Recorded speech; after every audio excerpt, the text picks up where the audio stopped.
अस्सलाम वालेकुम वरहमतुल्लाहि वबरकातुहू। Good afternoon to all my dear brothers and sisters. उम्मीद करता हूँ कि तमाम दोस्त खैरियत से होंगे। आज हम इस वीडियो में टीएस टेट 2023 के सिलेबस के मुताबिक सोशल पेपर 1 और पेपर 2 दोनों के लिए ये बहुत ही अहम वीडियो है। आप इस वीडियो को एंड तक ज़रूर देखें और अगर आप इस चैनल पर नए हैं तो चैनल को ज़रूर सब्सक्राइब कर लें। तो चलिए आगे बढ़ते हैं। अच्छा, मैं आपको एक बात बताना ज़रूरी समझता हूँ कि एच अकेडमी चैनल पर मेंबरशिप आप ज्वाइन कर सकते हैं, उसके बहुत सारे फ़ायदे आपको मिल सकते हैं। पहले बात कर लेते हैं उर्दू ग्रामर। अगर आप उर्दू ग्रामर सिलेबस के अकॉर्डिंग अगर आप सीखना चाहते हैं, समझना चाहते हैं, तो देखिए यहाँ पर आप देख सकते हैं कि उर्दू ग्रामर का जो कोर्स बिल्कुल कम पैसों में रखा गया है, आप इसको ज्वाइन कर सकते हैं। जैसे ही आप ज्वाइन कर लेंगे आपको उर्दू ग्रामर तमाम सिलेबस से रिलेटेड आपको मिल जाएगा। अब बात करते हैं EVS marathon classes king members. ये बहुत ही अहम है। देखिए कई दोस्त ऐसे हैं ईवीएस मैराथन की classes 3rd class 4th 5th 6th और उसमें 7th भी इंक्लूड है। कुछ टॉपिक बच गए हैं, इंशाल्लाह ताला वो भी मैं ऐड कर दूंगा। तो अगर आप ये परचेज कर लेते हैं यानी EVS marathon classes king membership join कर लेते हैं तो आपको 3rd class 4th 5th 6th और 7th क्लास के जो ईवीएस इंपॉर्टेंट्स पॉइंट्स हैं, पिछले मरतबा कई दोस्त ईवीएस की मैराथन क्लासेस देखे हैं तो अल्हम्दुलिल्लाह वो लोग कई सारे दोस्त ऐसे हैं जिन्होंने काफ़ी सारे अच्छे मार्क्स नंबरात हासिल किए। मैं समझता हूँ कि कई लोगों को 18 प्लस और कई लोग 20 प्लस भी स्कोर कर चुके हैं। तो देखिए अब इसको ज्वाइन कैसे कर सकते हैं आप। जैसे ही आप एच एस अकेडमी कौन सा भी वीडियो ले लीजिए, राइट साइड में आपको इंट्रो यहाँ पर जैसा दिखाई दे रहा है और उसको अगर यहाँ पर ज्वाइन बोल के अगर इसको ऑप्शन को आप क्लिक करेंगे तो आपको वहाँ पर कौन कौन से मेंबरशिप क्या है आपको बिल्कुल वहाँ पर मालूम हो जाएगा। आप देखते हैं साइकोलॉजी सुपर किंग मेंबर। अब देखिए ये बहुत ही अहम क्लास रही है हमारे इस चैनल पर। साइकोलॉजी की अगर बात करें तो आप देख सकते हैं 12 के व्यूज़ रहा 1 ईयर में। अब लाइक वो कमेंट्स अलग मामला है, उसके ऊपर हम ज़्यादा डिस्कस नहीं करेंगे। अब रही बात सुपर किंग, अगर आप एक ही क्लास में मैं समझता हूँ कि तकरीबन आपको साइकोलॉजी के जो इम्पोर्टेंट पॉइंट है, करीब 7 घंटे की ये वीडियो रही, कई लोगों ने इसको पसंद किया था।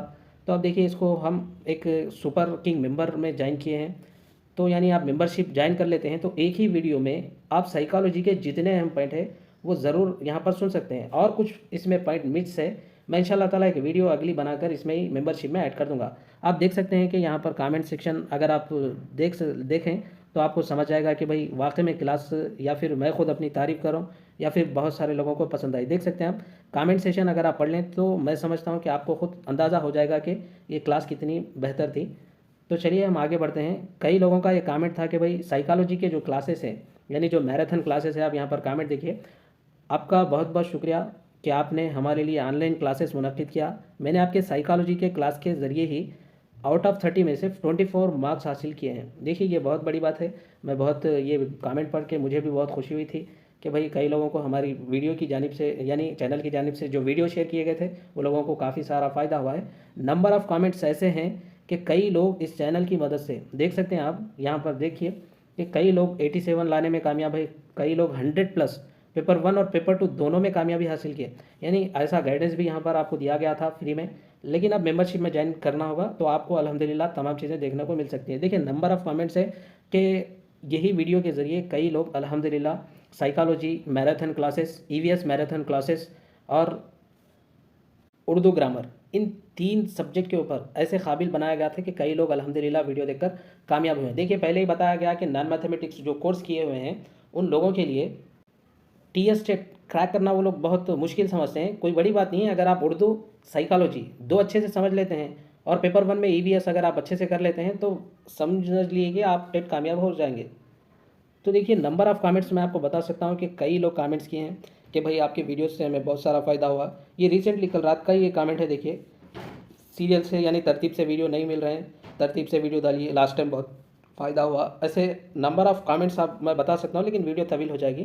तो मैं आपसे यही गुजारिश करूँगा कि आप जितना जल्दी हो सके मेंबरशिप ज्वाइन कर लें। आपको मेंबरशिप ज्वाइन करने से फ़ायदा ये होगा कि मैराथन के क्लासेस के अलावा उसका जो पीडीएफ रहेगा, खासकर साइकोलॉजी का जो पीडीएफ है, कई लोग साइकोलॉजी के वीडियो के लिए सारी साइकोलॉजी के पीडीएफ के लिए पूछे हैं। तो देखिए अगर आप मेंबरशिप ज्वाइन कर लेते हैं, आप यहाँ पर देख सकते हैं, अगर आप मेंबरशिप ज्वाइन करते हैं तो आपको साइकोलॉजी जो वीडियो है उसका तमाम मैराथन क्लास तो मिल जाएगा, उसके साथ साथ आपको पीडीएफ नोट्स भी मिलेगी।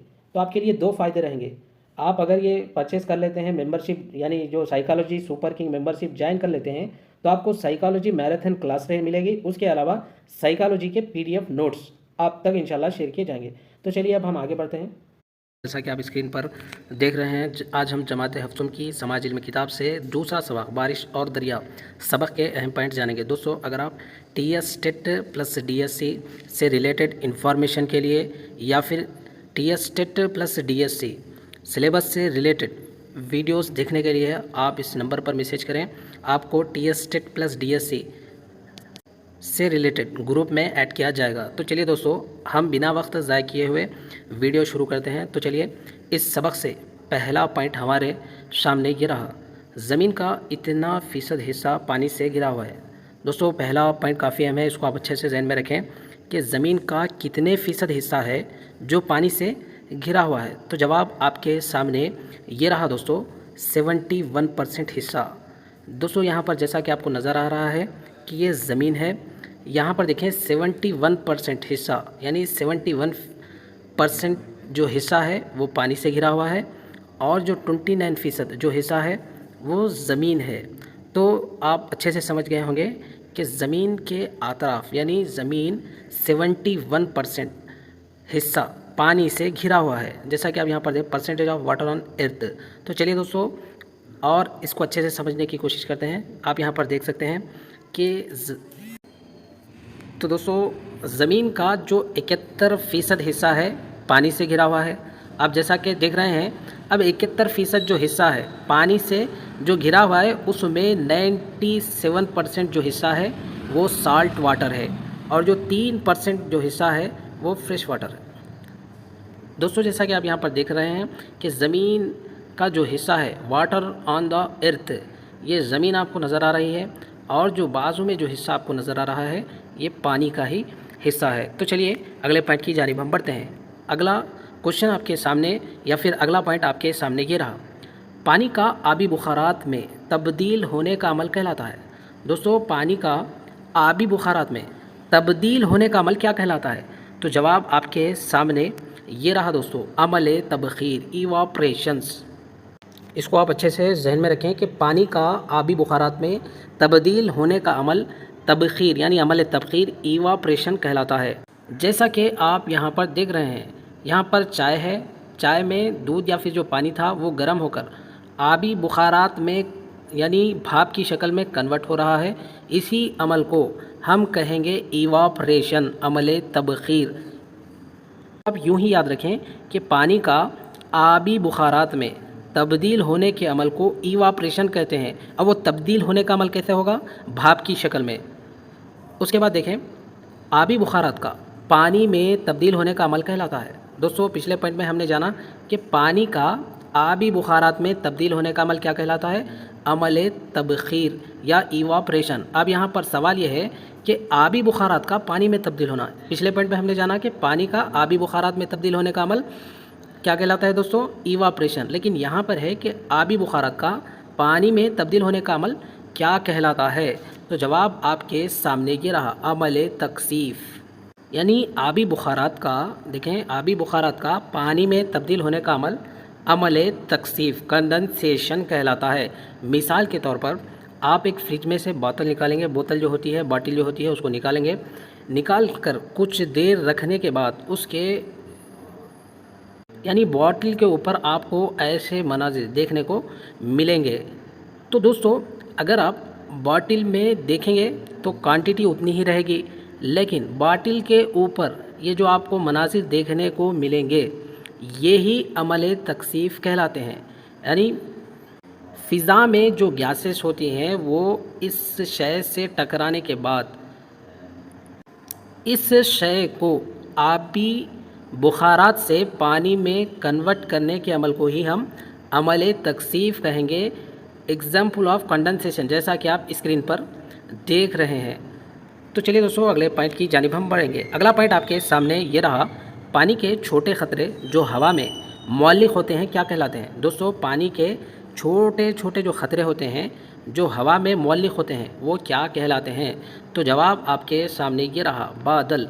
दोस्तों, इसको आप अच्छे से जहन में रखें, ये काफ़ी अहम पॉइंट है, इसको आप अच्छे से जहन नशीन कर लें। तो चलिए अगले पॉइंट की जानिब हम बढ़ते हैं। अगला पॉइंट आपके सामने ये रहा, पानी का आबी बुखारात बनना, बुखारात का ठंडा होकर बारिश की शक्ल में गिरना कहलाता है। दोस्तों पानी का आबी बुखारात बनना और बुखारात का ठंडा होकर बारिश की शक्ल में ज़मीन पर गिरना क्या कहलाता है? तो जवाब हमारे सामने ये रहा, वाटर साइकिल।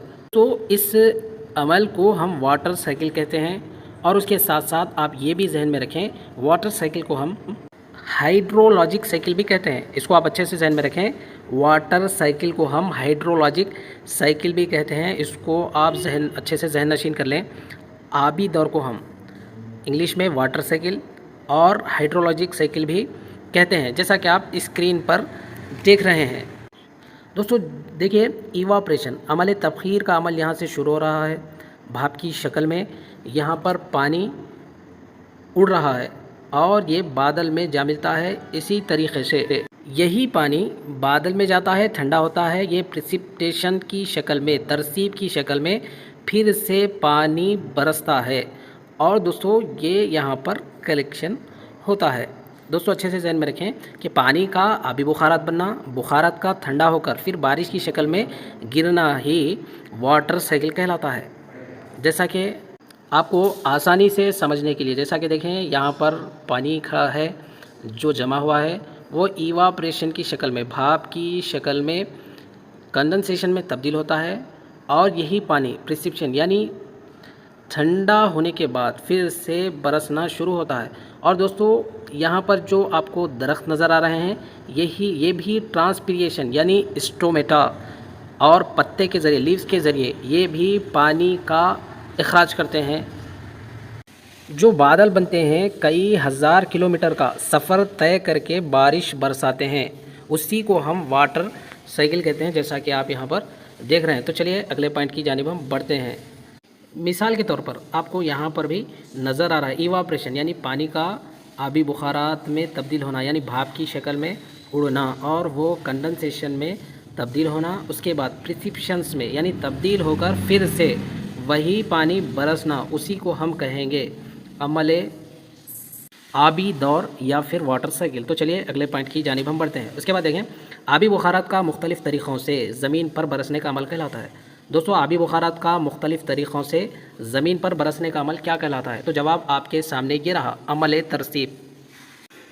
आप अच्छे से ज़हन में रखें कि आबी बुखारात का मुख्तलिफ़ तरीक़ों से ज़मीन पर बरसने का तरीक़ा ही अमल तरसीब कहलाता है। इसको आप मिसाल के तौर पर समझेंगे तो हमको आसानी से समझ में आएगा। तो चलिए देखें, तरसीब की शक्लें हैं। दोस्तों पिछले पॉइंट में हमने जाना कि तरसीब किसे कहते हैं। तरसीब हम उसे कहते हैं आबी बुखारात का मुख्तलिफ़ तरीक़ों से ज़मीन पर बरसने का अमल अमल तरसीब कहलाता है। लेकिन यहाँ पर सवाल ये पूछा जा सकता है कि तरसीब की शक्लें कितनी हैं, कौन सी हैं? तो जवाब आपके सामने ये रहा दोस्तों, शबनम की शक्ल में और बारिश की शक्ल में, कोहर, अज़ला और ओले की शक्लों में ये ज़मीन के ऊपर बरसता है, इसी को हम तरसीब कहते हैं। यानी आबी बुखारात का मुख्तलिफ़ तरीक़ों से ज़मीन पर बरसने का अमल अमल तरसीब कहलाता है और ये अमल शबनम की शक्ल में, बारिश की शक्ल में, कोहर की शक्ल में, अज़ला और ओले की शक्ल में ज़मीन के ऊपर बरसता है।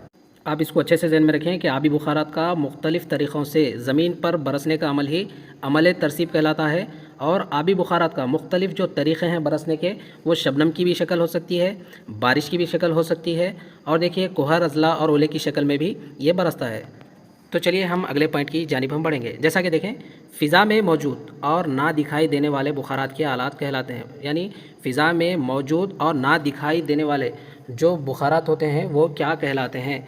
तो जवाब आपके सामने ये रहा, रुतूबत। इसको आप अच्छे से ज़हन में रखें कि फ़िज़ा में मौजूद और ना दिखाई देने वाले जो बुखारात होते हैं उसको हम रुतूबत कहते हैं। जब हरारत और रुतूबत में इजाफ़ा होता है तो हमें बेचैनी महसूस होती है। आप गौर करे होंगे कि जब भी हमें गर्मी महसूस होती है, रुतूबत में इजाफ़ा हो जाता है तो हमें बेचैनी महसूस होती है और हमें पसीना आ जाता है। तो चलिए अगले पॉइंट की जानिब हम बढ़ते हैं। अगला पॉइंट देखिए, गर्मी और रुतूबत की वजह से हमें पसीना आ जाता है, हम चिपचिपाहट महसूस करते हैं, उसको कहते हैं। देखिए पिछले पॉइंट में हमने जाना कि फ़िज़ा में मौजूद और ना दिखाई देने वाले बुखारात को रुतूबत कहते हैं। जब हरारत और रुतूबत में इजाफ़ा होता है तो हमें बेचैनी महसूस होती है। लेकिन यहाँ पर ये पूछा जा रहा है कि गर्मी और रुतूबत की वजह से हमें पसीना आता है, बेचैनी होती है और हम चिपचिपाहट महसूस करते हैं, उसको क्या कहते हैं? तो जवाब आपके सामने ये रहा, हब्स। इसको आप अच्छे से जहन में रखें। तो चलिए इस सबक का आखिरी पॉइंट आपके सामने ये रहा, हवाएं जो बहरे अरब और खलीज बंगाल से सफ़र करते हुए बारिश लाती हैं उन्हें कहते हैं। दोस्तों इसको आप अच्छे से ध्यान में रखें कि हवाएं जो बहरे अरब और खलीज बंगाल से सफ़र करते हुए बारिश लाती हैं उन्हें क्या कहते हैं? उसे हम मानसूनी हवाएं कहते हैं।